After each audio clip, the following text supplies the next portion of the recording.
Hi guys! Good morning! Good morning dito sa Saudi Arabia.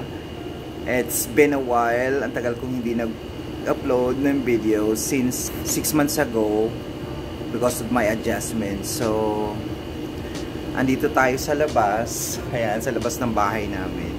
Tsaka nagpapaaraw ako para maarawan naman tayo konti. And then, marami din tayo na-meet Filipino community dito sa Sabia, Jizan. So, nanibago tayo at first, pero kailangan natin mag-adjust. Like yung sa mga customer, iba kasi yung sanayan ko dati sa Zulfi at saka sa Riyadh. So kailangan din natin mag-adjust konti, and thankful naman na at least maganda naman yung kinalabasan. So ganun lang, may matutunan ka sa mga customer, adjust, at saka patient, ganun lang. So during 5 months or 6 months na hindi ako nag-upload sa YouTube, ang ginagawa ko, nagda-dub ako, nag-upload ako ng video from my Facebook account ng mga short videos regarding din sa work ko, sharing the informative videos about flowers, ganon, at saka short video din sa YouTube. So kung gusto niyo makita guys, just check my YouTube account and my Facebook account. Thank you. Those who don't know me, I'm Jover and I'm currently working as an OFW in Saudi Arabia. Kung bago pa kayo at hindi pa kayo nakapag-subscribe, subscribe na rin kayo. Thank you. So, today, actually matagal na naming plan na gusto ko this year, first of this year, sana makapag-bakasyon kami or visit kami sa ibang city. So, yun yung plan.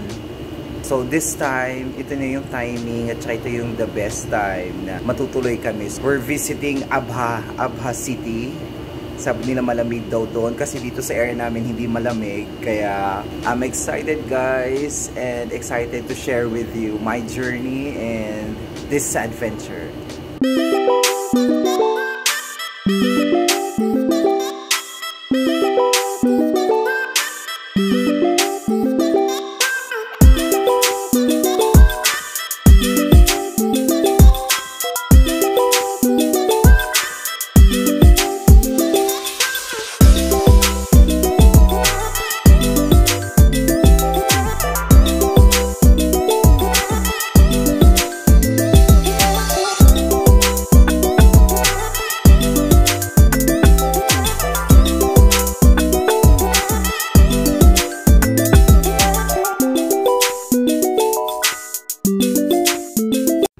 Abha is the capital city of Asir province near the Red Sea in southwest Saudi Arabia.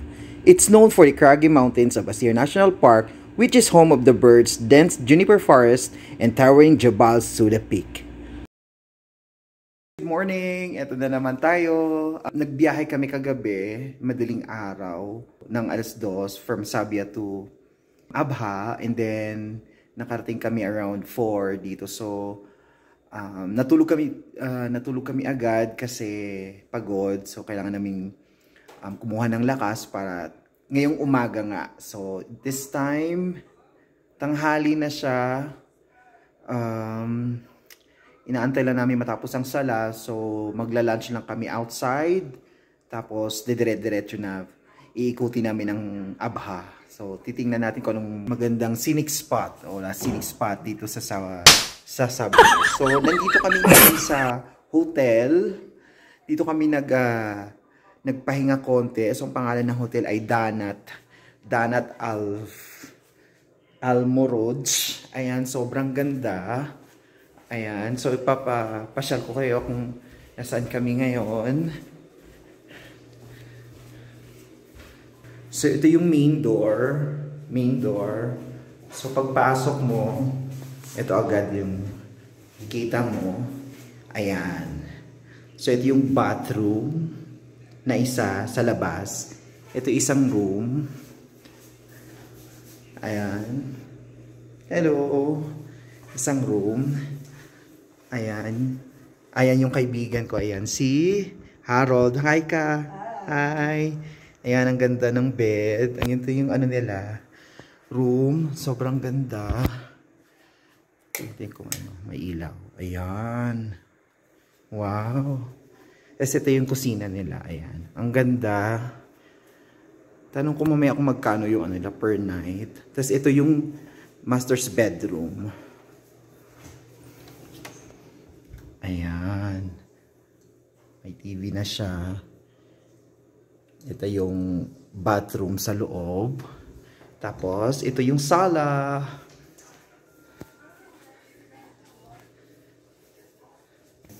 Dito kami nagpahinga guys kasi pagdating namin ng Abha, ito yung pinakamalapit na hotel. So nagpahinga. So ngayon, kakain na kami sa labas. So see you outside. Okay. Kaka-out lang namin guys sa hotel. So we're on our way now to sa restaurant kasi nagugutom na kami. So see you.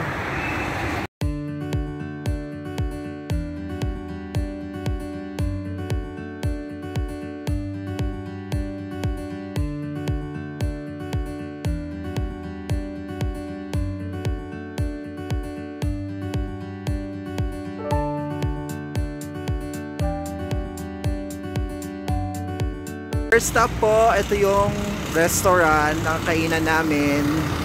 Ayan, papasok na kami.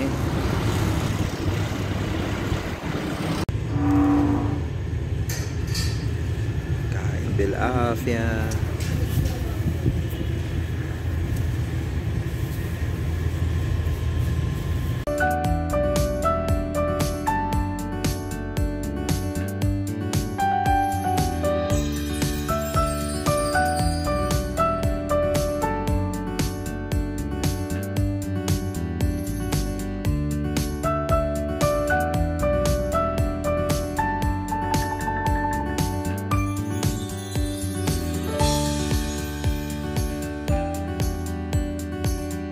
We're now at Darbab Walkway. Andito kami sa walkway at saka ang ganda ng tanawin dito sa area na to. Al Dabab Walkway is situated in Abha, one of Saudi Arabia's most beautiful places to visit, offering magnificent mountain views. It is a 14-meter wide suspended walkway that extends for 7 kilometers and excludes sitting areas and playgrounds for children. Its name, Al Dabab, means fog, reflecting the fact that for much of the year, fog covers part of the area, making for some stunning Instagram-ready mountainside vistas.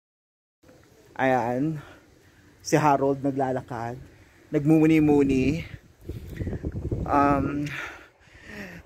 Kanina pa kami dumating kaso naghahanap kami ng CR, comfort room sa area na to. Kaso, ang hirap pala maghanap ng CR dito. Kaya pumunta pa kami sa masjid o sa simbahan nila. Doon nag-CR. So, kaya ang hirap maghanap ng bathroom. So, guys, ito na yung view. Ayan, wow. Sobrang mahangin. Malamig siya ngayon. Ayan, sa taas. Look. Sobrang malamig siya ngayon. Ayan, foggy, ayan. May araw pero foggy kasi malamig na, taglamig. So ayan. Woo! Mahangin guys, sobrang hangin, ang sarap. Woo! So nice, so good. Oh my god. Look at the view.